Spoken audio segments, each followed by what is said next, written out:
Hare Krishna. Warm welcome for today's Krishna book reading session. நம்ம இன்னைக்கு 74வது அத்தியாயம் பத்தி பார்க்க போறோம். இதை புரிஞ்சுக்க வேண்டிய ஞானத்தை வேண்டி பகவான் கிருஷ்ணர்கிட்டயும் ஆச்சாரியர்கிட்டயும் பிரார்த்தனை பண்ணிக்கலாம். ஓம் நமோ பகவதே வாசுதேவாய. ஓம் நமோ பகவதே வாசுதேவாய. ஓம் நமோ பகவதே வாசுதேவாய. ஓம் அஜ்ஞானதிமிரந்தஸ்ய ஞானகர்ஷலாகயா சக்ஷுருன்மிலிதம் येन तस्मै श्रीगुरवे नमः.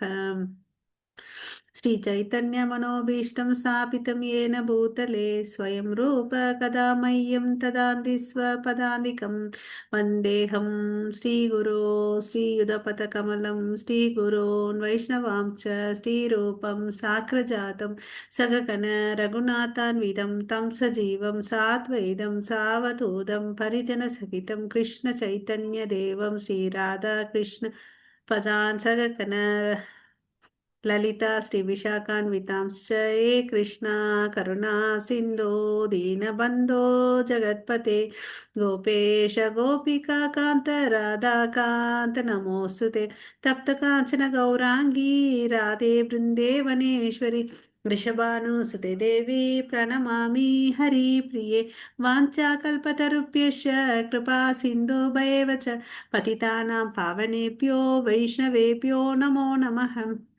नमो ब्रह्मण्य देवाय को ब्राह्मणहिताय जगतिताय कृष्णाय गोविन्दाय नमो नमः। नमो महावादन्याय कृष्ण प्रेम प्रदायते कृष्णाय कृष्ण चैतन्य नाम्ने गौरवत्वेश नमः। गुरवे गौरचन्द्राय राधिकाय तदालय कृष्णाय कृष्ण भक्ताय तद्भक्ताय नमो नमः। मुखं करोति वाचालं पङ्गुं लङ्घायते गिरिं यत्कृपातमहं वन्दे श्रीगुरुं दीनतारणं परमानन्दमाधवं श्रीचैतन्य ईश्वरम्। नमः पङ्कजनाभाय नमः पङ्कजमालिने नमः पङ्कजनेत्राय नमस्ते पञ्चगाङ्ग्रहे कृष्णाय वासुदेवाय देवकीनन्दनाय च नन्दगोपकुमाराय गोविन्दाय नमो नमः।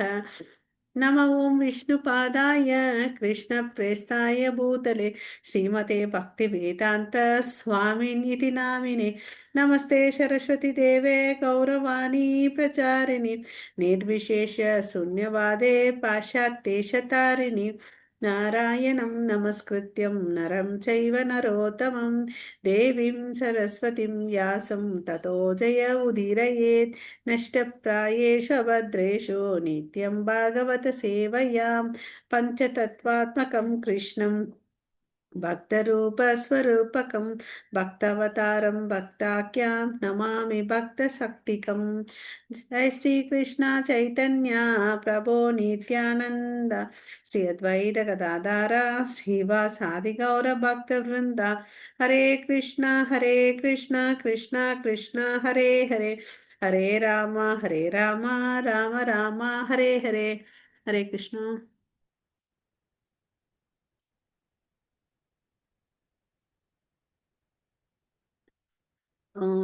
ஸ்க்ரீன் தெரியுது இல்லைங்களா? ஹரே கிருஷ்ணா. தெரியுது மாதாஜி. ஓகே. ஸோ இந்த 74வது அத்தியாயம் தலைப்பு பார்த்தீங்கன்னா சிசுபாலனின் விடுதலை. ஜராசந்தன் பார்த்தீங்கன்னா கொல்லப்பட்டார் இல்லை, ராஜசூய யக்னத்துக்கு முன்னாடி ஜராசந்தனை வதம் பண்ணார். ஓகே. இதெல்லாம் யுதிஷ்ட மகாராஜா கேட்டோன்னே ரொம்ப சந்தோஷமாகறாரு. அவர் எப்படி பேசுறாருன்னு பார்த்தீங்கன்னா, சந்தோஷத்துல என் அன்பான கிருஷ்ணா, உங்ககிட்ட நித்திய பேரின்பம் மற்றும் அறிவின் வடிவமான பிரம்மா சிவன் மற்றும் மன்னர் இந்திரன் உட்பட ஜட உலகின் அனைத்து உயர்ந்த இயக்குநர்களுக்கு எப்போதும் உங்களிடமிருந்து கட்டளைகளை பெற்று நிறைவேற்ற ஆர்வமாக உள்ளனர். அதாவது இங்க என்ன சொல்றாங்கன்னு பார்த்தீங்கன்னா, பெரிய பெரியவர்கள், அதாவது தேவர்கள் இருக்காங்க இல்லையா, உயர்ந்த பதவியில் இருக்கக்கூடிய பிரம்மா சிவன் இந்திரன் எல்லாம் நீங்க ஏதாவது கட்டளை கொடுப்பீங்க, இன்ஸ்ட்ரக்ஷன் கொடுப்பீங்க, அதை செய்யறதுக்கு ரொம்ப ஆர்வமா இருக்கிறாங்க அப்படின்னு சொல்றாங்க. மேலும் அது மாதிரி கட்டளை கிடைக்கிறதுக்கு அவங்களுக்கு ரொம்ப ரொம்ப அதிர்ஷ்டமானவங்க, அதனால அவங்களுக்கு அதெல்லாம் கிடைக்குது. அப்புறம் அவங்க பார்த்தீங்கன்னா, நீங்க சொன்ன போதும், சொன்ன வார்த்தையை தலை மேல தூக்கி எடுத்து வச்சுட்டு செய்யறாங்க அப்படின்னு சொல்றாரு. ஸோ கடவுளை புகழ்றார். ஓகேவா? ஏன்னா அவர் நித்தியமான பேரின்பத்தை அளிப்பவர். ஓகே. அப்புறம் நீங்க எல்லையற்றவரா இருக்கீங்க. நீங்க சில சமயத்துல பாத்தீங்கன்னா, ஆஹ் ஆஹ் நாங்க வந்து பாத்தீங்கன்னா எப்படி இருக்கிறோம்னா எங்களுடைய ஆஹ் ப- அரசு பதவிகள்லாம் பார்த்துட்டு எங்களுக்குள்ள வந்து எங்களுக்கு பெருமையா இருக்கும். ஏன்னா அது பாத்தீங்கன்னா உங்களுக்கு முன்னாடி அதெல்லாம் அற்ப பதவிகள் இருந்தாலும் நாங்க வந்து பாத்தீங்கன்னா ரொம்ப பெருமைப்படுவோம். உண்மையை சொல்ல போனோம்னா நாங்கெல்லாம் வந்து மிகவும் ஏழைகள். ஓகேவா? உங்களால வந்து தண்டிக்கப்படக்கூடியவர்கள் அப்படின்னு சொல்லிட்டு சொல்றாரு. ஆனா இருந்தாலும் ஓகே, எங்க பெருமையும் எங்களோட அகங்காரத்தும் தற்பெருமையினால நாங்க தண்டிக்கப்படணும். நீங்க உங்களுடைய பெருந்தன்மையால என்ன பண்றீங்க? தண்டிக்காம எங்க கிட்ட ரொம்ப கனிவா இருக்கிறீங்க. கனிவா இருந்து கருணையோட எங்களுக்கு வந்து கட்டளையை வந்து நிறைவேற்றுறீங்க. கட்டளை ஏற்றுக்கொண்டு அவற்றை முறையாக நிறைவேற்றுகிறீர்கள் அப்படின்னு சொல்லிட்டு சொல்றாங்க. நீங்க எப்படி இவ்வளவு அளவுக்கு இருந்தாலும் ஒரு சாதாரண மனுஷனை வந்து போல ஒரு பங்கு எடுத்துட்டு செயல்படுறது பார்த்தா ரொம்ப ரொம்ப ஆச்சரியமா இருக்கு. நீங்க வந்து எப்படி பண்றீங்கன்னா உங்களோட ரோல் பிளே ஒரு நாடக கலைஞர் போல செஞ்சிட்டு இருக்கீங்க. அஹ் அஹ் எல்லா செயல்களையும் வந்து செஞ்சிட்டு இருக்கீங்க. ஒரு நாடக மேடையில போயிட்டான்னு வச்சுக்கோங்களேன். இப்போ நீங்க முழுமுதற் கடவுள் இங்க வந்து வந்திருக்கீங்க. ஒரு சாதாரண மனுஷன் இருந்தா எப்படி செயல்களை செய்வானோ அது மாதிரி செஞ்சுட்டு இருக்கீங்கன்னு அப்படின்னு சொல்லிட்டு சொல்றார். அப்படி நம்ம புரிஞ்சுக்கணும் இந்த இடத்துல நாடக கலைஞர்னு சொல்லிட்டு. அப்புறம் உங்களை நிலைமை எப்படி இருக்குன்னு இந்த சூரியன் வந்து பாத்தீங்கன்னா உதிக்கும் போதும் சரி மறையும் போது அதனோட வெப்பநிலை வந்து மாறவே மாறாது. அது மாதிரிதான் நீங்க வந்து பாத்தீங்கன்னா உங்களுடைய தெய்வீக சமநிலையில் எப்பொழுதுமே இருக்கிறீங்க அப்படின்னு சொல்லிட்டு சொல்றாங்க. இந்த ஜட உலகத்துல நீங்க வந்திருந்தாலும் இங்க இருக்கக்கூடிய நிகழ்ச்சிகள் வந்து உங்களை வந்து சந்தோஷமும் படுத்துறது இல்ல, தொந்தரவும் படுத்தவே இல்லைன்னு அப்படின்னு சொல்லிட்டு சொல்றாங்க. ஓகே. சோ நீங்க எதாலும் வந்து பாதிக்கப்படாமல் எந்த தன்மையால பாதிக்கப்படாம இருக்கிறீங்க. என் அன்பான மாதவா, நீங்க வந்து யாராலும் தோற்கப்படுவதுவே இல்லை. நீங்க எப்பொழுதும் எப்படி இருக்கீங்க? உங்களுடைய நிலையில தான் இருக்கீங்க. உங்களை யாராலும் தோற்கப்படுவதே இல்லை அப்படின்னு சொல்லிட்டு சொல்றார். அப்புறம் ஜட உலகத்துல இருக்கும்போது இது என்னோடது இது அவங்களோடதுன்னு அப்படின்னு நினைப்பாங்க இல்லையா?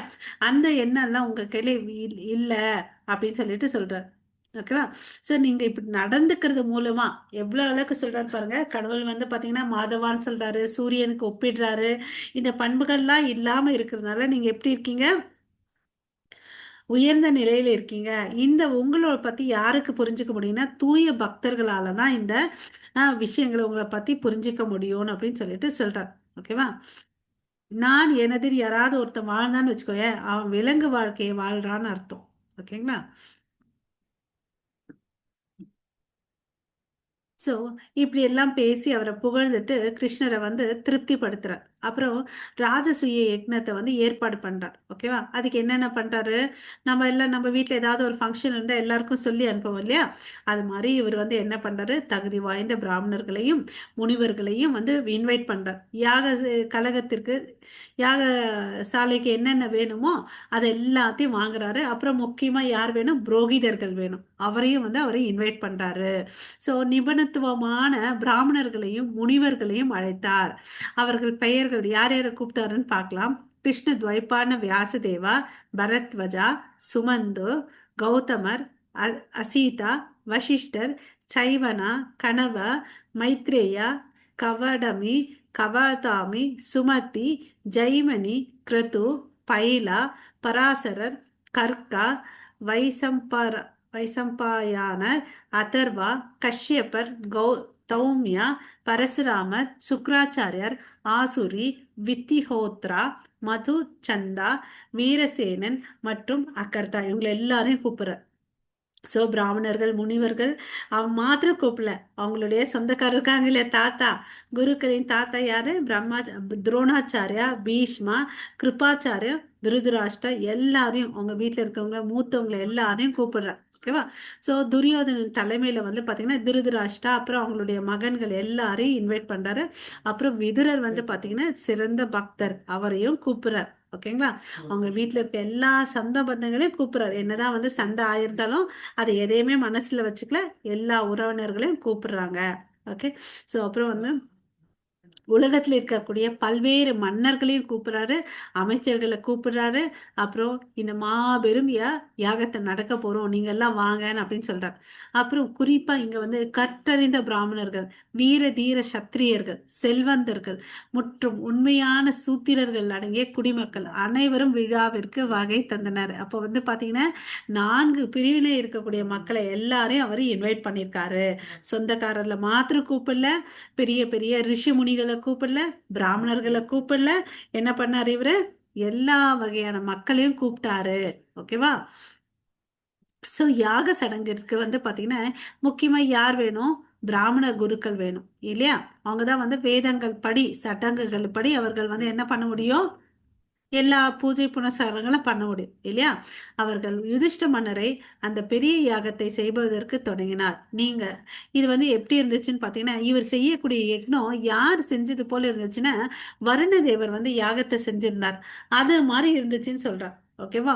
சோ அப்ப வருணதேவர் வந்து தன்னுடைய யாகத்துக்கு என்னெல்லாம் யூஸ் பண்ணாருன்னு பாத்தீங்கன்னா, நம்ம இல்ல இப்பெல்லாம் வந்து என்ன பண்றோம், ஸ்டீலு, மண் பாத்திரம், அதாவது கொஞ்சமா வந்து வெள்ளி பாத்திரம் நம்ம வீட்டுல இருக்கோம். பட் இவர் வந்து பாத்தீங்கன்னா தன்னுடைய யாகத்துக்கு தங்கத்தால ஆன பாத்திரங்களை வந்து யூஸ் பண்ணியிருக்காங்க. அப்ப வந்து எவ்வளவு அளவுக்கு ரிச்னஸ் இருக்கும் பாருங்க இல்லையா? வருண தேவரும் அதை பண்ணாரு. சரிப்பா, அவ தேவர்கள் பண்ணாங்க, ஓகேன்னு நினைக்கலாம். பட் இப்ப வந்து பாத்தீங்கன்னா யார் பண்றது, யுதிஷ்ட மகாராஜா அஸ்தினாபுரத்துல இருந்து இந்த பூமியில புகர்லோகத்துல பண்ணிட்டு இருக்கா, பூமியில இல்லையா? அப்ப அவர்கிட்ட எவ்வளவு செல்வ வளங்கள் இருக்கும் இல்லைங்களா? சோ கிருஷ்ணர் இருந்ததுனால எல்லா இடத்துலயும் எல்லா செல்வ வளங்களும் அது இயற்கையாவே வந்துச்சுன்னு அப்படின்றத நம்ம புரிஞ்சுக்கலாம். சோ இப்போ வந்து யுதிஷ்ட மகாராஜா தேவர்கள் இருக்காங்க பாருங்க, எல்லா லோகத்துல இருக்கவங்களையும் இன்வைட் பண்றார். பூமியில இருக்கவங்களை எல்லாம் இன்வைட் பண்ணிட்டாரு. இப்ப யார் யார் இன்வைட் பண்றாருன்னு பார்க்கலாம். பிரம்மா, சிவன், அப்புறம் வந்து இந்திரன், ஆஹ் எல்லாரும் கந்தவர் லோக ஜனங்க, சித்தலோகம், ஜனலோகம், தபோலோகம், நாகலோகம், யக்ஷலோகம், ராட்சச லோகம், பசலோகம் மற்றும் சாரணலோகம், எல்லா கிரகங்கள்ல இருக்கக்கூடிய ஆதி எல்லாரையும் இன்வைட் பண்றார். ஓகேங்களா? அங்க இருக்கக்கூடிய ஆதிக்க தெய்வங்கள், ஓகே, பிரபலமான மன்னர்கள், அவர்களின் ராணியோர்கள் ஆகியோர் எல்லாரும் வந்து கலந்து கொண்டனர். ஓகேவா? சோ அங்க வந்து இவங்க எல்லாம் வந்துட்டாங்க, மேலே லோகத்துல இருக்கவங்க எல்லாரும், முனிவர்கள், மன்னர்கள், தேவர்கள் ராஜசூய யக்னத்தை பொறுப்பை ஏற்க மன்னர் யுதிஷ்டர் மிகவும் திறமையானவர் என்று ஒரு மனதாக ஒப்புக்கொண்டனர். இவ்வளோ பெரிய யாகம் பண்றாருப்பா யுதிஷ்ட மகாராஜா. ஸோ இவருக்கு நிஜமாவே ரொம்ப திறமை. அது வந்து என்ன சாதாரண விஷயம் இல்லை. ஃபர்ஸ்ட் இந்த பூமியில வந்து அஷ்ட திக்கத்திலயும் வந்து யாரும் எதிரி இருக்கக்கூடாது, ஜெயம் வரணும், அதையும் பண்ணார். அப்புறம் அதுக்கு தேவையான பொருட்கள், பிராமணர்கள், அப்புறம் எல்லாரும் இன்வைட் பண்ணாரு. எல்லாரும் இன்வைட் பண்ணிட்டு என்ன பண்ணாரு, அவங்க அவருடைய அழைப்பை ஏத்துட்டு வந்தாங்க. அதுதான் ஒரு சிறப்பு. அதனாலதான் இங்க வந்து என்ன சொல்றாங்க, யுதிஷ்ட மகாராஜா ரொம்ப திறமை வாய்ந்தவன் அப்படின்னு சொல்லிட்டு சொல்றாரு. ஓகேவா? சோ அந்த விஷயத்துல எல்லாரும் ஏத்துக்கிறாங்க, யாருக்கும் வந்து ஒரு கருத்து வேறுபாடே இல்லை. ஓகேவா? ஏன்னா அவர் யாரு, கிருஷ்ணருடைய பக்தர் இல்லையா? அதனால எதையுமே சாதாரணமா முடியும் அவராலன்னு அப்படின்னு சொல்லிட்டு சொல்றாங்க. சோ ஆஹ் சோ இது மாதிரி மறுபடியும் பிராமணர்கள் அங்க வந்திருக்கவங்க எல்லாம் என்ன சொல்றாங்கன்னா, ஆமாப்பா இதே மாதிரிதான் வருணன் கூட பண்ணாரு அப்படின்னு சொல்லிட்டு அவங்களும் கன்ஃபார்ம் பண்றாங்க. ஓகேவா? அங்க வந்து கெஸ்ட் எல்லாம் வருவாங்க இல்லையா, நம்ம வீட்டுல கெஸ்ட் வந்து நம்ம ஜூஸ் எல்லாம் கொடுப்போம் இல்லையா, அதே மாதிரி அவங்களும் ஜூஸ் கொடுக்குறாங்க. அந்த என்ன ஜூஸ்ன்னு பாத்தீங்கன்னா ஒரு special juice, that is called சோம ரசத்தை வந்து கொடுக்குறாங்க. ஓகேவா? அது எப்படி என்ன அதனோட சிறப்புன்னு பார்த்தீங்கன்னா உயிர் கொடுக்கும் பானம். ஓகே. சோம சாற்றை வந்து தெடுக்கும் நாட்களில் யாக நடைமுறையின் சமுதாயத்தில் ஏதேனும் தவறை கண்டறிய நியமிக்கப்பட்டிருந்த சிறப்பு பூஜாரியை மன்னர் மிகவும் மரியாதையுடன் வரவேற்றார். ஸோ சிறப்பு பூஜாரியை சிறப்பா வந்து வரவேற்கிறாங்க. ஓகேவா? வேத மந்திரங்கள் எல்லாரும் வந்து பாத்தீங்கன்னா சரியா உச்சாரணம் பண்ணணும். ஏன்னா அந்த காலத்துல இருந்து சரியா உச்சாரணம் பண்ணலன்னு வச்சுக்கோவேன், என்ன ஆகும், தவறுகள் ஏற்படும். அதனால சரியா உச்சாரணம் பண்ணணும். அப்படி உச்சாரம் பண்ணலன்னு வச்சுக்கோங்க, நம்ம எதுக்கோசம் அந்த யாகம் பண்றோமோ அந்த பலனை கொடுக்காது. ஓகேவா? சோ இங்க இந்த சமயத்துல நம்ம வந்து எங்க இருக்கிறோம், கலியுகத்துல இருக்கோம். கலியுகத்துல வந்து அது மாதிரி பிராமணர்களும் இல்ல, பூசாரிகளும் இல்ல. அதனால யாக யக்னங்கள் வந்து தடை செய்யப்பட்டுள்ளது. எது அலோவ் பண்ணிருக்காங்கன்னு பாத்தீங்கன்னு வச்சுக்கோங்களேன், சங்கீர்த்தன யக்னம். அதாவது 500 வருஷத்துக்கு முன்னாடி சாட்சாத் பகவான் சைத்தன்ய மகாபிரபு வந்தார். கிருஷ்ணரே வந்தார், சைத்தன்ய மகாபிரபுவா வந்து சங்கீர்த்தன யக்னத்தை வந்து தொடக்கி வச்சுட்டு நமக்கு எல்லாருக்கும் மகா மந்திரத்தை கொடுத்துட்டு போயிருக்காரு. அதை பண்ணாவே போதும், நம்ம இவ்வளோலாம் காசு செலவு பண்ணி பண்ண தேவையே இல்லை அப்படின்றார். அப்புறம் இன்னொரு ஒரு முக்கியமான விஷயம், அது என்னன்னு பார்த்தீங்கன்னா ஆக்ர பூஜான் அப்படின்னு சொல்லிட்டு சொல்றாங்க. அந்த யார் வந்திருக்காங்களோ அவங்களுக்கு வந்து உயர்ந்த நபருக்கு வந்து மரியாதை பண்ணணும். ஓகேங்களா? அது அவங்களுக்கு தான் வந்து மரியாதை, முதல் வணக்கத்தை செலுத்தணும். ஓகேவா? ஸோ அது பெயர் தான் வந்து ஆக்ர பூஜை. ஆக்ரான்னா முதல், பூஜான்னா வழிபாடு. ஸோ இதுக்கு வந்து ஒரு தகுந்த ஒரு மனிதனை வந்து நம்ம செலக்ட் பண்ணணும். அங்கே வந்திருக்கிறவங்களே ஒருத்தரை வந்து நம்ம செலக்ட் பண்ணணும். அது யாருன்னு சொல்லிட்டு அவங்களுக்குள்ள ஒரு டிஸ்கஷன் நடக்கும்போது சகாதேவன் என்ன பண்றாரு, இந்த எல்லா தகுதிகளும் யாருக்கு இருக்குன்னு கிருஷ்ணருக்கு தான்ப்பா இருக்கு. எது வம்சத்தில் பிறந்தவருக்கு வந்து பாத்தீங்கன்னா எல்லா சிறப்பும் இருக்கு. ஓகே, ஏன்னா அவர் தன்னுடைய பக்தர்களை வந்து காப்பாத்துறாரு.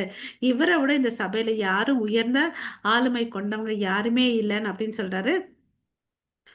ஆ எந்த ஒரு அப்ஜெக்ஷன் ஆட்சேபனை இல்லாம அவருக்கு வந்து நம்ம என்ன பண்ணணும், முதல் மரியாதை அவருக்கு தான் வழங்கணும்னு சொல்லிட்டு அவருடைய கருத்தை சொல்றார். எனக்கு தெரியும், இங்க வந்து பாத்தீங்கன்னா பிரம்மா, சிவன், இந்திரன் பண்ற நிறைய பேர் இருக்காங்க. ஓகேவா? ஆனா காலம், இடம், செல்வம், வலிமை, நற்பெயர், ஞானம், துறவு, இந்த 6 செல்வ வளங்கள் இல்லையா யாரு கையில முழுமையா இருக்கு? கிருஷ்ணர் கிட்ட தான் இருக்கு.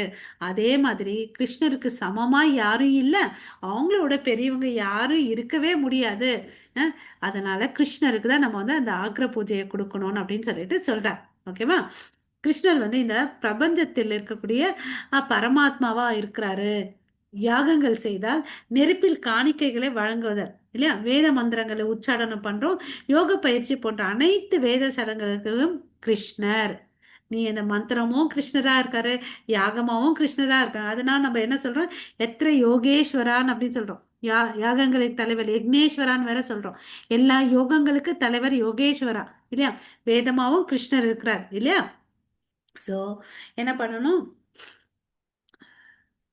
யார் ஒருத்தன் பலநோக்கு செயல்கள் பாதையை பின்பற்றினாலும் சரி, தத்துவங்களை பின்பற்றினாலும் சரி, இறுதி இலக்கு என்னவா இருக்கும், கிருஷ்ணரே தான் அப்படின்னு சொல்லிட்டு சொல்றார். ஓகே.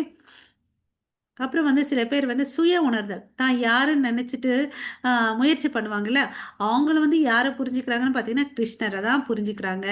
பெண்கள், தாய்மார்கள் கிருஷ்ணரை பற்றி பேசுவது மிதமிஞ்சியது. ஏனென்றால் உயர்ந்த ஆளுமையான உங்களில் ஒவ்வொருவரும் பரபிரமனான பகவான் கிருஷ்ணரை அறிவீர்கள். ஏன்னா பெண்கள் எல்லாருமே தாய்மார்கள்லாம் என்ன பேசுறாங்க, குழந்தைங்க வந்து என்ன கதை சொல்லுவாங்க, கிருஷ்ணரை பத்தி தான் சொல்லுவாங்க. ஸோ ஏன்னா அவர் வந்து பாத்தீங்கன்னா எல்லாருடைய நம்ம இருதயத்துல பரமாத்மாவா இருக்கிறாரு. ஓகேவா? அவருடைய உடலுக்கும் ஆன்மாக்கும் எந்த ஒரு வித்தியாசமே இல்லை. சக்திக்கு சக்திக்கும் இடையில் அல்லது உடலின் ஒரு சக்திக்கு சக்தி, எனர்ஜி அண்ட் எனர்ஜெட்டிக்கா அவர் தான் இருக்கிறாருன்னு அப்படின்னு சொல்லிட்டு சொல்றார். உடலின் ஒரு பகுதிக்கு மற்றொரு பகுதிக்கும் எந்த ஒரு பொருள் வேறுபாடு இல்லை இல்லையா. எல்லோரும் கிருஷ்ணரின் ஒரு அங்கமாக இருக்கிறோம். அவர் அனைத்து ஜீவராசிகளுக்கு இடையே எந்த பண்பூர்த்திமான வேறுபாடும் இல்லை. ஓகேவா? எல்லாமே என்னன்னு பார்த்தீங்கன்னா கிருஷ்ணருடைய சக்தியால தான் வெளிப்படுது. நமக்கு தெரியும் கிருஷ்ணர் கிட்ட வந்து பார்த்தீங்கன்னா 3 டைப்ஸ் ஆஃப் எனர்ஜி, அதாவது external energy, marginal energy, internal energy. அந்தரங்க சக்தி, தடஸ்ட சக்தி, பகிரங்க சக்தின்னு சொல்லிட்டு சொல்றோம். இந்த பிரபஞ்சம் வந்து பாத்தீங்கன்னா அவர்கிட்ட இருந்து தான் தோன்றுச்சு அப்படின்னு சொல்லிட்டு சொல்றாங்க. ஸோ இந்த சக்தி வந்து அவர்கிட்ட இருந்து தான் வந்துச்சுன்னு. எப்படி வந்து நெருப்புல வந்து 2 விஷயம் கிடைக்கும், அதாவது வெப்பம் ஒன்று இருக்கும், வெளிச்சம் ஒன்று இருக்கும். அது மாதிரி அவர்கிட்ட தான் எல்லாமே வருது. அந்த நெருப்புடைய குணங்கள் தான் இந்த வெப்பமும் வெளிச்சமும். ஆனா அதுக்குள்ள வந்து எந்த ஒரு வித்தியாசமும் இல்லை. அப்படியாப்பட்டவர் தான் கிருஷ்ணன் அப்படின்னு சொல்லிட்டு சொல்றார். சக்தியின் இருப்பிடம் அவர்தான், சக்தியா வச்சுட்டு செயல்படக்கூடியவரும் அவர்தான் அப்படின்னு சொல்லிட்டு சொல்றார். அப்புறம் கிருஷ்ணருடைய சிறப்பு அம்சம் சகாதேவன் மறுபடியும் சொல்றாரு பாருங்க. அவருடைய உடல் இருக்கு இல்லையா, அந்த அவருடைய உடல் பகுதி எந்த வேலைனாலும் செய்யும். பட் நம்மளுடைய உடல் அங்கங்கள் வந்து பாத்தீங்கன்னா கண்ணு வந்து என்ன பண்ணும், பார்க்க தான் செய்யும், சாப்பிடாது. பட் அவருடைய கண்கள் வந்து பார்க்கவும் செய்யும், சாப்பிடவும் செய்யும். அவருடைய அங்கங்கள் வந்து என்ன வேலைனாலும் செய்யும் அப்படின்னு சொல்லிட்டு சொல்றார். ஓகேவா? அவருடைய எப்பவுமே இந்த உலகத்துல வந்து பாத்தீங்கன்னா யார் பிறந்தாலும் அவங்களுடைய உடல் வந்து என்ன ஆகுது, 6 விதமான மாற்றங்கள் ஆகுது. அது என்னென்னு பாத்தீங்கன்னா, பிறக்குது, கொஞ்ச நேரம் இருக்குது, அப்புறம் வளருது, இனவிருத்தி உற்பத்தி பண்ணுது, அப்புறம் சுருங்குது, மறைஞ்சு போடுது. இந்த வந்து பாத்தீங்கன்னா இந்த ஜட உலகத்துல யாரு பிறந்தாலும் வந்து இந்த மாற்றங்கள் நிச்சயமா நடக்குது. ஹரே கிருஷ்ணா. ஸோ யார் நினைச்சாலும் வேண்டாம்னு நினைச்சா கூட அது நடந்துட்டே இருக்கு இல்லையா? ஸோ இது எல்லாத்தையும் பராமரிக்கிறவர் யாருன்னு பார்த்தீங்கன்னா கிருஷ்ணர். ஓகே. ஸோ அவருடைய அருள் தான் நமக்கு வேணும். அனைவருக்கும் மத பயிற்சி, பொருளாதார வளர்ச்சி, புலன்களின் திருப்தி மற்றும் இறுதியில் ஜட அடிமைத்தளத்தில் இருந்து விடுதலை. இந்த 4 விஷயங்கள் இருக்கு. நம்ம வேதங்கள் என்ன சொல்றாங்கன்னு பார்த்தீங்கன்னா, மத பயிற்சி, பொருளாதார நிலை வளர்ச்சி, புலன்களின் திருப்தி, விடுதலை.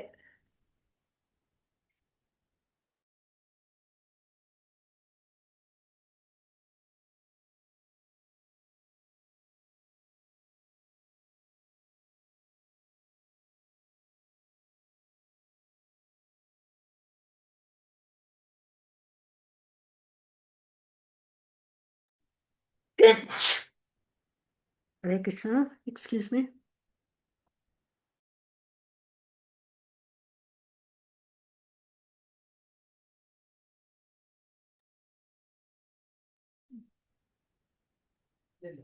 இதுதான் வந்து வேதங்கள் வந்து மனிதர்களுக்கு சொல்றாங்க.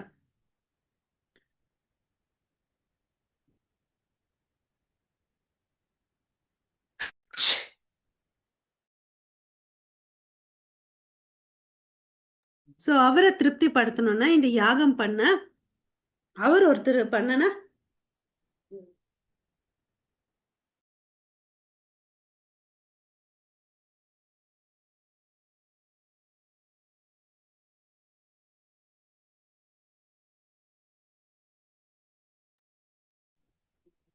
அவருக்கு ஒருத்தரை திருப்திப்படுத்தினா எல்லாரும் திருப்தி அடைவாங்கன்னு சொல்லிட்டு சொல்றாங்க.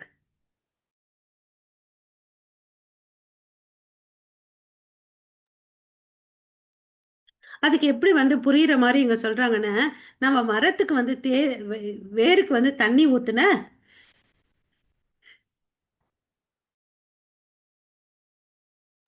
I'm sorry. ஹரே கிருஷ்ணா. மரத்துல வந்து வேருக்கு தண்ணி ஊத்துனா எப்படி அது கிளைகளுக்கு, ஹம், இலைக்கு, பழங்களுக்கு எல்லாத்துக்கும் போய் சேருதோ, கிருஷ்ணரை திருப்திப்படுத்தினா எல்லாம் வந்து திருப்தி அடைவாங்க அப்படின்னு சொல்லிட்டு சொல்றாங்க. ஓகேவா? ஸோ அதனால கிருஷ்ணருக்கு தான் முதல் வழிபாட்டை செய்யணும்னு சொல்லிட்டு சொல்றாங்க. ஓகேவா? இந்த பாயிண்ட் புரிஞ்சுச்சா எல்லாருக்கும்? ஹரே கிருஷ்ணா. இப்போ நம்ம வயிற்றுக்குள்ள சாப்பாடு போட்டோம்னு வச்சுக்கோங்களேன், பசியும் அடங்கிடுது, உடம்பு ஃபுல்லா எனர்ஜி வந்துடுது. ஆமா தானே? ஹரே கிருஷ்ணா. எஸ் மாதாஜி. ஆ, அது மாதிரி.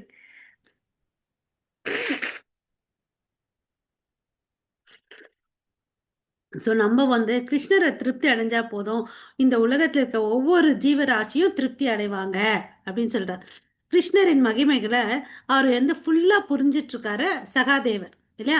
அதனால அவருக்கு ரொம்ப அதிர்ஷ்டமானவர் அப்படின்றத நம்ம தெரிஞ்சுக்கலாம். அங்க இருக்கவங்க எல்லாம் இதை இப்படி பேசின உடனே என்ன பண்றாங்க, எல்லாரும் கை தட்டுறாங்க. நீங்க சொன்னதெல்லாம் சரிங்க, முற்றிலும் சரி, நாங்க ஏத்துக்கிறோம் அப்படின்னு சொல்லிட்டு எல்லாரும் கை தட்டி பாராட்டுறாங்க. அதை வந்து உறுதிப்படுத்திக்கிறாங்க. ஸோ இங்க வந்து யுதிஷ்ட மகாராஜா பாத்தீங்கன்னா அனைவராலும் குறிப்பாக பிராமணர்கள் மற்றும் முனிவர்கள் வந்து இதை வந்து ஒத்துக்கிறாங்க. ஓகேவா? ஸோ அப்ப என்ன ஆகுறாரு, யுதிஷ்ட மகாராஜுக்கும் சமாதானம் இல்லையா?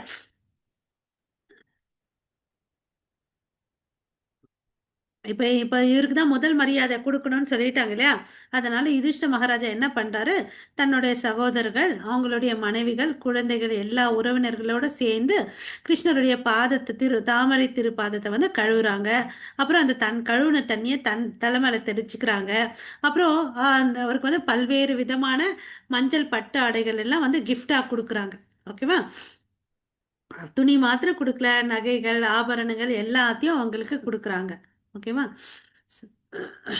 ஸோ இப்போ வந்து யுதிஷ்ட மகராருக்கு ரொம்ப அன்பு பரவச நிலை வந்துடுது. அதனால என்ன ஆகுதுன்னு பார்த்தீங்கன்னா அவருக்கு ஆனந்த கண்ணீர் வருது. ஓகே. ஆனந்த கண்ணீர் வருது. அந்த கண்ணீரால கண்ணில் நமக்கு தண்ணி வந்துச்சுன்னு வச்சுக்கோங்களேன், நமக்கு எதிர்க்க என்ன பொருள் இருக்கேன்னு பார்க்க முடியாது. அதனால அவருக்கு வந்து கிருஷ்ணரை பார்க்கவே முடியல. ஓகே.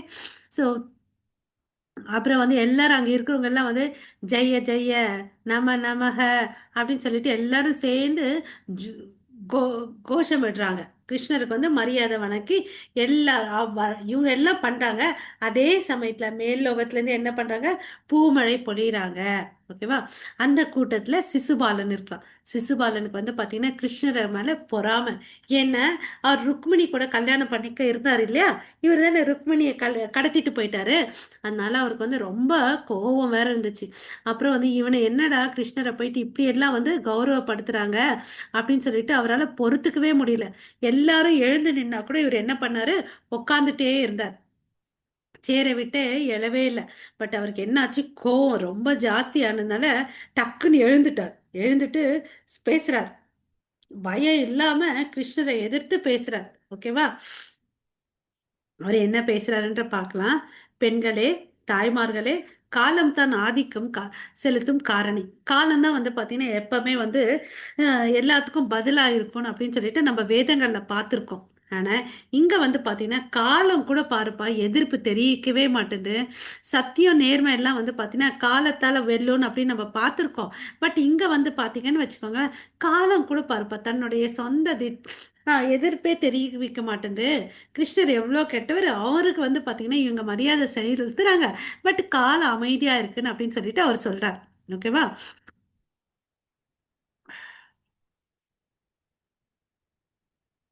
அதுக்கு வந்து ஒரு உதாரணம் சொல்லி சொல்றார். அதாவது ஒருத்தர் வந்து சாவணும், மரணம் வந்துருச்சு, அவருக்கு சாவர சமயம் வந்துருச்சு. அவர் வந்து எத்தனையோ முயற்சி பண்றாரு தன்னை காப்பாத்திக்கணும்னு சொல்லிட்டு. பட் அவங்களால காப்பாத்திக்க முடியுமா? முடியவே முடியாது இல்லையா? ஸோ இப்போ வந்து இங்க என்ன சொல்றாரு, காலத்தின் செல்வாக்கு வந்து பாத்தீங்கன்னா ரொம்ப ரொம்ப வலிமையானது அப்படின்னு சொல்லிட்டு சொல்லிட்டு கிருஷ்ணரை பற்றி ரொம்ப முட்டாள்தனமா வந்து பேசிய ஒரு சிறுவனின் கூற்றால் அவர்கள் தவறாக வழிபடுத்த உள்ளனர் என்பதை நான் இங்கே காண்கிறேன். ஓகேவா? ஸோ ஒரு சின்ன பையன் யார சொல்றாரு, சகாதேவன். அவன் வந்து ஒரு சின்ன பையன், அவனுக்கு எதுவுமே தெரியாது. அவன் சொல்றதை போயிட்டு நீங்க எல்லாரும் ஏத்துக்கிறீங்க அப்படின்னு சொல்லிட்டு கேள்வி கேட்கிறான். ஓகே. ஸோ இங்க சொல்றாரு பாருங்க, கிருஷ்ணரை பத்தி உயர்ந்த பேசுற சகாதேவன் வந்து ஒரு சின்ன பையன். ஓகே. அவர் சொன்னதை வச்சு நான் ஏத்துக்க மாட்டேன் அப்படின்னு சொல்லிட்டு மறுப்பு தெரிவிக்கிறார். ஸோ யாகத்துல வந்து முதல் மரியாதை கிருஷ்ணருக்கு வழங்க வேண்டிய அவசியம் இல்லை, அவருக்கு என்ன அந்த தகுதி இல்லைன்னு அப்படின்னு சொல்லிட்டு சொல்றார். ஓகேவா? இந்த சந்திப்பு இங்க பாத்தீங்கன்னா நிறைய பேர் இருக்காங்க. உயர்ந்த கல்வி கற்றவங்க, பல தவங்கள் செஞ்சு பல ஆளுமைகள் செஞ்சவங்க எல்லாம் இருக்கிறாங்க. ஓகே. அவர்களின் அறிவு வழிகாட்டுதல் பௌதிக வாழ்க்கையின் வேதனையால் அவதிப்படும் பலரை அவர்களால் விடுவிக்க முடியும். இங்கு அறிவுக்கு எல்லையே இல்லாத பெரிய ரிஷிகள், அதே போல் பல சுய உணர்ந்த நபர்கள் பிராமணர்கள் உள்ளனர். அவர்களில் யாரையாவது நீங்க வந்து தேர்ந்தெடுத்திருக்கலாம். ஆனா நீங்க என்ன பண்ணீங்க, கிருஷ்ணரை போய் தேர்ந்தெடுத்திருக்கீங்க. கிருஷ்ணர் எந்த குலத்துல பிறந்தாரு, மாடு மேய்க்கும் குலத்துல பிறந்தாருப்பா. அவருக்கு போய் இந்த பெரிய விஷயத்தை ஒதுக்கி வச்சிருக்கீங்களே, இது எதுக்குன்னு எனக்கு புரியவே இல்லைன்னு அப்படின்னு சொல்றேன். கிருஷ்ணர் ஒரு காகத்தை விட சிறந்தவர் அல்ல என்று நான் நினைக்கிறேன். ஓகேவா? சோ இந்த பெரிய யாகத்திற்கு வந்து அவருக்கு இதெல்லாம் பண்ணணும்ன்ற அவசியம் இல்லைன்னு அப்படின்னு சொல்லிட்டு சகாதேவன் வந்து சகாதேவன் சொன்னதை வந்து நான் மறுக்கிறேன்னு சொல்லிட்டு, யார் சொல்றது இதெல்லாம் சொல்லுங்க பார்க்கலாம். ஹரே கிருஷ்ணா. மாதாஜி. யாரு? கேட்கல உங்க வாய்ஸ்.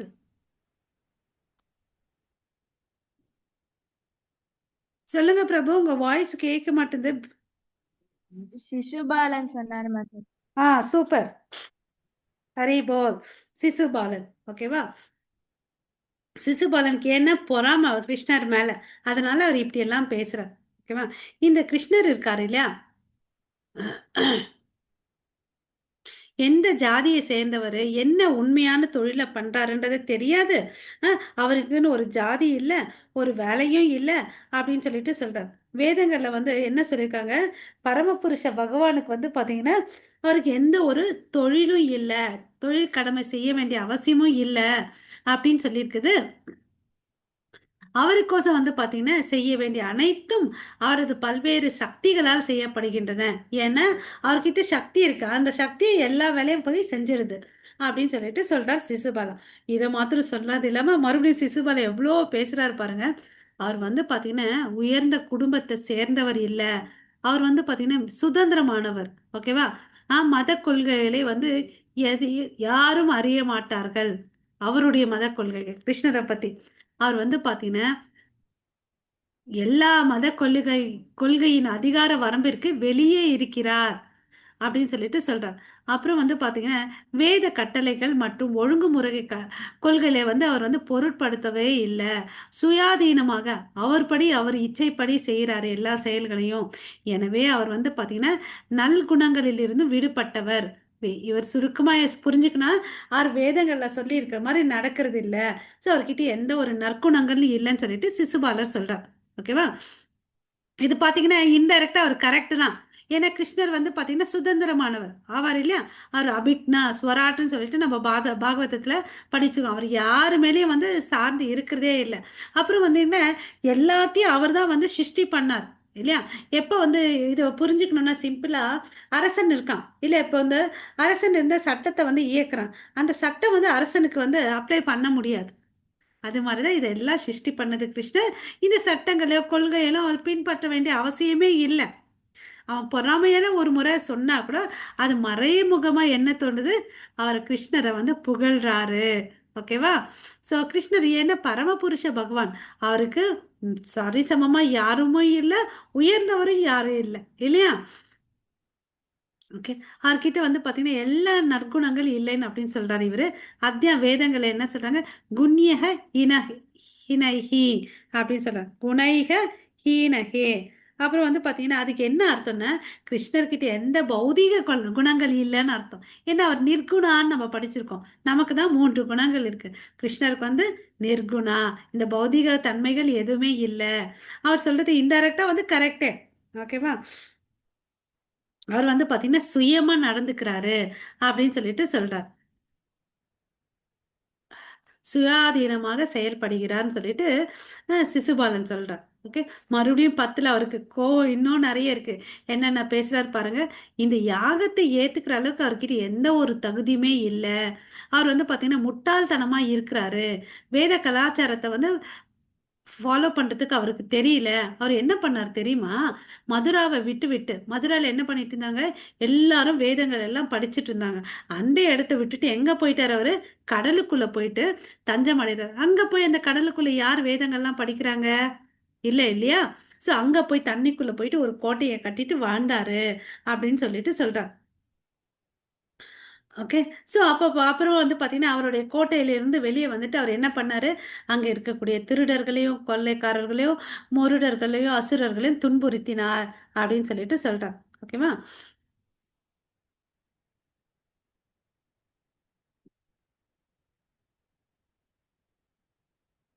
சிசுபாலனுக்கு வந்து ரொம்ப பைத்தியம் பிடிச்சு போயிடுச்சு. ஏன்னா கிருஷ்ணர் வந்து முழு முதல் அஹ், முழு ஃபர்ஸ்ட் மரியாதை முதல் மரியாதை கொடுக்கணும்னு எடுத்தாங்க இல்லையா, தேர்வு எடுத்தாங்க இல்லையா, இதை கேட்ட உடனே அவனுக்கு ரொம்ப பைத்தியம் மாதிரி இப்படி எல்லாம் பேச ஆரம்பிச்சுட்டார். ஓகேவா? அவருக்கு இது மாதிரி எல்லாம் பேசுறதுனால கிருஷ்ணரை வந்து யாராவது அவதூறு பண்ணுவாங்களா? அதனால அவருக்கு வந்து என்னாச்சு, துரதிருஷ்ட வசம் வந்து விட்டது. ஓகேவா? அந்த துரதிருஷ்டத்தினால கிருஷ்ணரை வந்து அவமதிச்சுட்டே இருக்கிறான். கிருஷ்ணர் வந்து பாத்தீங்கன்னா பொறுமையாக அவரை எதிர்த்து எதுவுமே சொல்லல. ஓகேவா? நரிகள் கூட்டத்துல என்ன பண்ணும், நரி எல்லாம் சேர்ந்தா வந்து என்ன பண்ணும், ஊளையிடும். அந்த ஊளையிடக்கூடிய சத்தத்தை கேட்டா சிங்கம் வந்து பயப்படுமா? கவலையே படாது. நீ உன்னோட சத்தத்தை நீ ஏற்படுத்திக்கோன்னு அப்படின்னு சொல்லிட்டு சொல்லும். ஓகேவா? சோ கிருஷ்ணர் வந்து என்ன பண்ணாரு, அமைதியாகவும் தூண்டப்படாமல் இருந்தார். சரியா? எந்த ஒரு குற்றச்சாட்டு அவர் பெரிய லிஸ்ட் பட்டியலே போட்டார் இல்லையா, எதுக்குமே கிருஷ்ணர் என்ன பண்ணாரு, பதிலே சொல்லல. வாதமும் பண்ணல. அங்க இருக்கிறவங்களுக்கு எல்லாம் வந்து பாத்தீங்கன்னா அஹ், கவலை ஆச்சு.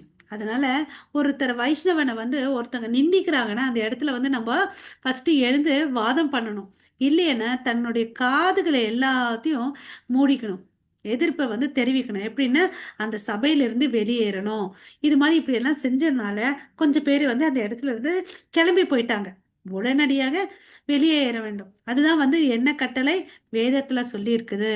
அவ்வாறு அவன் செய்யலன்னு வச்சுக்கோங்களேன், அவன் செஞ்ச பக்தி செயல் எல்லாத்தையும் வந்து பலனை இழந்துடுறான் அப்படின்னு சொல்லிட்டு சொல்றாங்க. ஓகேவா? அப்புறம் வந்து அங்க இருக்கக்கூடிய அரசர்களுக்கு எல்லாருக்கும் ரொம்ப கோவம் வந்துச்சு.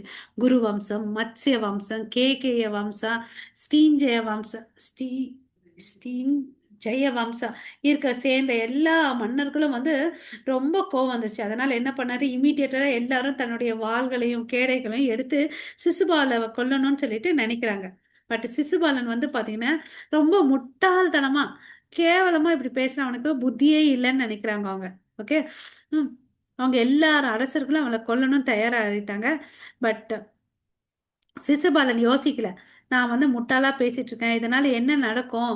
ஏன்னா அங்க ஃபுல்லா எல்லா அரசர்களும் இருக்கா, நான் ஒருத்த மாத்திரம் எதிர்த்து பண்ண என்ன ஆகும் அவனுடைய நிலைமைன்றதை அது யோசிக்காம இப்படி வந்து பைத்தியக்காரமா வந்து பேசுறான். ஓகேங்களா?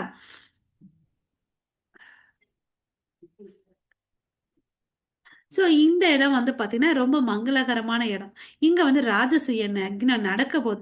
இந்த சமயத்துல வந்து இப்படி ஒரு சண்டை இருந்துச்சுன்னா அது நல்லா இருக்காது இல்லையா? அதனால கிருஷ்ணர் என்ன பண்ணாரு, ம் அவரை வந்து சமாதானப்படுத்தினாரு எல்லாரும். வேண்டாம் அப்படின்னு சொல்லிட்டு சமாதானப்படுத்தினாரு. அப்புறம் பார்த்தீங்கன்னா சிசுபாலனை கொல்லவும் முடிவு செஞ்சுட்டாரு. அதனால தன்னுடைய சுதர்சன சக்கரத்தை எடுத்து அமுச்சு விட்டாரு. அது என்ன பண்ணுது, அது கூர்மையா இருக்கும். அதனால அவருடைய தலை வந்து துண்டிக்கப்பட்டது. ஓகேவா? ஸோ அதனால அங்க வந்து பாத்தீங்கன்னா ஒரு பெரிய கர்ஜனை, அலறல் சத்தம் கேட்டது. ஸோ அங்க ஜனங்க வந்து கொஞ்சம் குழப்பத்துல இருந்தாங்க. யாரு சில பேர் வந்து பாத்தீங்கன்னா சிசுபாலனுக்கு சப்போர்ட் பண்ணுவாங்க. அவங்க எல்லாம் வந்து பயத்துல வந்து அந்த இடத்த விட்டு வெளியே போயிட்டாங்க. அச்சச்சோ, சிசுபாலனே கொன்னுட்டாங்க, நம்ம உயிர் காலிடான்னு சொல்லிட்டு பயம் வந்துருச்சு. அதனால கொஞ்சம் பேர் அவங்க ஃப்ரெண்ட்ஸ் எல்லாம் கிளம்பிட்டாங்க. பட் சிசுபாலனுக்கு என்ன ஒரு அதிர்ஷ்டம்னு பார்த்தீங்கன்னா வச்சுக்கோங்களேன், இவ்வளோ நேரம் துரதிருஷ்டம் சொன்னேன் இல்லைங்களா? இங்க பாருங்க, அதிர்ஷ்டசாலி துரதிருஷ்டம். ஏன்னா அவனுடைய ஆத்மா கடவுளுடைய உடம்புல வந்து ரெண்டு இலை கலந்துடுச்சு அப்படின்னு சொல்லிட்டு சொல்றாங்க. எப்படி வந்து எரியும் விட்கோள்கள் பூலோகத்தின் மேற்பரப்பில் விழுவது போல இவருடைய ஆத்மா கிருஷ்ணருடைய உடம்புல வந்து கலந்துடுச்சு. ஓகேவா? சரி, இது யாருப்பா இந்த சிசுபாலன், ஏன் இவனுக்கு வந்து இந்த சாயுஜ்ய முக்தி கிடைச்சிச்சுன்னு பாத்தீங்கன்னா, அவங்க வேற யாரும் இல்லை, ஜெயா விஜயா. ஓகேவா? 4 குமாரர்களுடைய சாபத்தால இந்த ஜெயா விஜயன் வந்து இந்த பூமியில வந்தாங்க. அதாவது இரண்ய கஷ்யப்பு இரண்யாக்ஷனா வந்தாங்க சத்தியுகத்துல. அவங்களே வந்து பாத்தீங்கன்னா திரேதா யுகத்துல வந்து ராவணனும் கும்பகர்ணனா வந்தாங்க. துவாபர யுகத்துல வந்து சிசுபாலனும் தண்டவக்ரனாவும் வந்தாங்க. ஸோ இவங்க வந்து இப்ப என்ன பண்ணாங்க, அவங்க வந்து வைகுண்ட லோகத்துக்கு திரும்பி போயிட்டாங்க. வாயில் காப்பனா சேவை செய்யறதுக்கு அங்க திரும்பி போயிட்டாங்க. ஓகேவா? இப்ப பார்க்கலாம், கிருஷ்ணர் வந்து பாத்தீங்கன்னா கிருஷ்ணரை எதிர்த்து தான் இந்த சிசுபாலன் எல்லாத்தையும் பேசினான். இருந்தாலும் அவர் தன்னுடைய மனசு சிந்தனை எல்லாம் யார் மேல இருந்துச்சு, கிருஷ்ணர் மேல இருந்துச்சு. அதனால இறக்கும் போது யார் ஒருத்தர் வந்து கடவுளை நினைக்கிறாங்களோ கடவுள் கிட்ட வந்து சேருவாங்கன்றதை இந்த இடத்துல நம்ம தெரிஞ்சுக்கலாம். சாயுஜ்ய முக்தியை வந்து அடைந்தார். ஓகேவா? இது வந்து பகவத்கீதையில வந்து உறுதி அளிக்கப்பட்டு இருக்கிறது. ஸோ அதனாலதான் நம்ம இதை பயிற்சி பண்றோம்.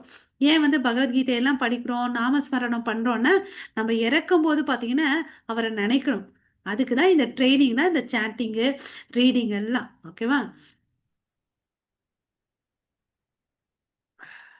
ஹரே கிருஷ்ணா.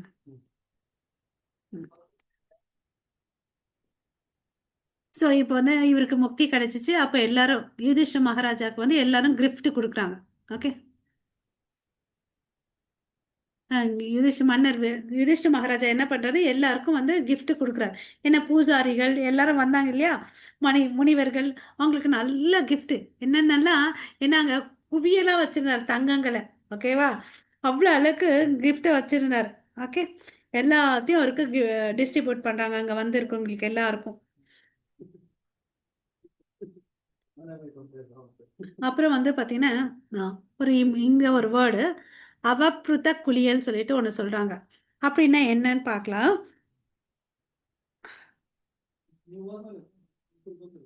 Okay. இந்த செயல்கள் எல்லாம் செஞ்சுட்டாங்க. கடைசியா வந்து பாத்தீங்கன்னா யாகத்தின் முடிவுல வந்து ஒரு குளியல் போடணும். அந்த குளியல் போதுதான் வந்து பாத்தீங்கன்னா அது டெக்னிக்கலா என்ன சொல்றாங்கன்னா அவ பிருத குளியல்னு சொல்லிட்டு சொல்றாங்க. ஓகேவா? ஸோ இப்போ வெற்றிகரமா இந்த ராஜச யக்ஞம் எல்லாம் முடிஞ்சிச்சு. ஏன்னா அது மெயினா யார் ஹெல்ப் பண்ணது? கிருஷ்ணர் வந்து ஹெல்ப் பண்ணாரு இல்லையா? ஸோ அவங்க வந்து எல்லாரும் ரெக்வெஸ்ட் பண்றாங்க, கிருஷ்ணா எங்களோட கொஞ்ச நாள் இருங்கப்பான்னு அப்படின்னு சொல்லிட்டு. எப்படி நம்ம பாட்டி வீட்டுக்கு எல்லாம் போனோம்னு வச்சுக்கோங்க, இன்னும் கொஞ்ச நாள் இருப்பா, கொஞ்ச நாள் இருப்பான்னு நம்ம சொல்லுவாங்க இல்லையா பாட்டி எல்லாம். அது மாதிரி இவங்க கிருஷ்ணர் மேல ரொம்ப அன்பு. அதனால அஸ்தினாபுரத்துல அவரும் கொஞ்ச நாள் இருந்தார். ஓகேவா?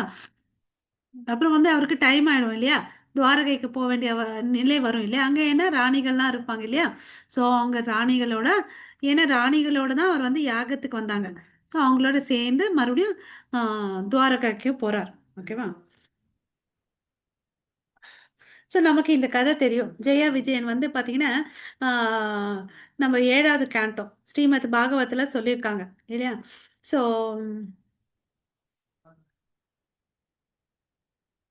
அவங்க வந்து குமாரர்கள், 4 குமாரர்களுடைய சாபத்தால வந்து என்ன பண்ணாங்க? பூலோகத்துக்கு வந்தாங்க. கடவுள் வந்து ஒரு ஆப்ஷன் கொடுப்பாங்க. 3 ஜென்மத்திலே வந்து கெட்டவங்களா இருந்து என்கிட்ட வரீங்களா, இல்ல பல ஜென்மங்கள் நல்லவங்களா ஆகி வரீங்களான்னு அப்படின்னு சொல்லிட்டு. இல்லப்பா நாங்க 3 ஜென்மத்திலே வந்துடுறோம் அப்படின்னு சொல்லிட்டு சொல்றாங்க. அதனால இங்க இருந்து நம்ம என்ன தெரிஞ்சுக்கணும்னா, பரமபுருஷ பகவான் வந்து பாத்தீங்கன்னா முழுமையானவர். அவர் வந்து யாருக்கு வேணும்னாலும் ரட்சணை கொடுக்க முடியும் அப்படின்றத வந்து இந்த தெரிஞ்சுக்கணும். இங்க பாத்தீங்கன்னா சிசுபாலனுக்கும் அவங்களுக்கும் வந்து பாத்தீங்கன்னா எதிரி தன்மை இருந்துச்சு. அவன் வந்து தப்பா புரிஞ்சுக்கிட்டான் இல்லையா? இருந்தாலும் கடவுள் என்ன பண்ணாரு? அவருக்கு மோட்சத்தை கொடுத்தாரு. ஓகேவா?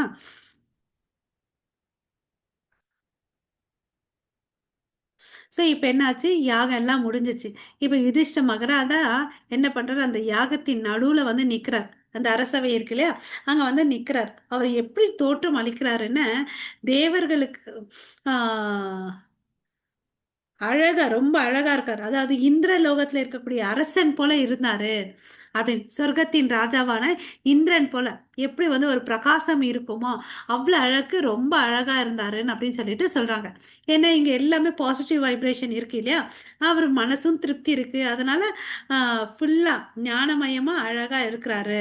திருப்தி அடைஞ்சா நம்ம ரொம்ப சந்தோஷமா இருப்போம் இல்லையா? வந்தவங்க எல்லாரும் திருப்தி அடைஞ்சாங்க. எல்லாரும் வந்து அவங்கள பாராட்டினாங்க, கிருஷ்ணரை புகழ்ந்தாங்க. ஓகேங்களா? அதுக்கு அடுத்தது சுகதேவ கோசாமி என்ன சொல்றாருன்னு பாத்தீங்கன்னா, யார் ஒருத்தன் வந்து அந்த ஆ, இங்க இருப்பாருங்க, சிசுபாலன் கொன்ன சம்பவங்களையும் யுதிஷ்ட மகாராஜா ராஜசூயம் வெற்றிகரமா வந்து செஞ்சதையும் வந்து விவரிக்கிறாங்களோ, ஓகே, யாகம் வெற்றிகரமா நடந்துச்சு. பிறகு ஒரே ஒரு நபர் மட்டுமே மகிழ்ச்சியற்றவராக இருந்தார். யார் அது? சிசுபாலன். மித்தவங்க எல்லாம் இதெல்லாம் ஆயிடுச்சு. அதுக்கு பிறகு யாகம்லாம் நடந்த பிறகு என்னாச்சு? துரியோதனனுக்கும் அது மாதிரி மனசு பிடிக்கல. ஓகேவா? துரியோதனன் கூட பாத்தீங்கன்னா அவனுக்கு பொறாம இருந்துச்சு. ஓகே. ஓகே. அவர் ஒருத்தர்னால தான் இல்லையா, அவர் தான் உயிரோட இருக்கார். அவரால் அவருடைய குடும்பமே வந்து அழிக்கப்பட்டது. அதுக்கு காரணம் அவருடைய பொறாமை. ஓகேவா? ஸோ அதுக்கு அடுத்தது பலஸ்துதி. இங்க வந்து சுகதேவ கோசாமி என்ன சொல்றாரு பாருங்க. யார் வந்து சுகதேவ கோசாமி வந்து பரீட்சித் கிட்ட சொல்றார், யார் ஒருத்தங்க இந்த சிசுபாலா மற்றும் ஜராசன் கொன்னதை வந்து யாரு கேக்குறாங்களோ, இந்த விஷயங்களை வந்து பாத்தீங்கன்னா அவங்களுக்கு வாழ்க்கையில என்ன கிடைக்கும்னு பாத்தீங்கன்னா, அவங்க செஞ்ச பாவத்திலிருந்து உடனடியாக விடுதலை பெறுகிறார் அப்படின்னு சொல்லிட்டு சொல்றாங்க. இதுதான் வந்து பலஸ்துதி. ஓகேவா? சோ நமக்கும் நம்மளுடைய பாவத்துல இருந்து விடுதலை கிடைக்கும்னு சொல்லிட்டு நம்ம இந்த இடத்துல வந்து இந்த வார்த்தைகள் மூலமா நம்ம எடுத்துக்கலாம். சோ இங்க வந்து பிரபுபாதா எழுதின 74வது அத்தியாயம் சிசுபாலனின் விடுதலை. சோ இங்க வந்து முடிக்கிறாரு பிரபுபாதா. நெக்ஸ்ட் வீக் நம்ம நம்ம 75வது அத்தியாயத்துல வந்து மீட் பண்ணலாம். சரிங்களா? தயவு செய்து எல்லாரும் கொஞ்சம் குயிஸ் அட்டன் பண்ணுங்க. ஓகேங்களா? ஓகே, உங்கள் அனைவருக்கும் மிக்க நன்றி. வாஞ்சா கல்பதருப்பியஷ கிருபா சிந்து பயவச்ச पतितानां पावनेभ्यो वैष्णवेभ्यो नमो नमः। अनंत कोटि वैष्णव वृंद की जय जय ठाकुर की जय जय श्रील प्रभुपाद की जय जय all glories to assembled devotees. Hare Krishna. जय निताय जय निमाय. சரிங்களா? நம்ம முடிச்சுக்கலாம். ஹரே கிருஷ்ணா. हरे कृष्ण हरे कृष्णा माता जी। ஹரே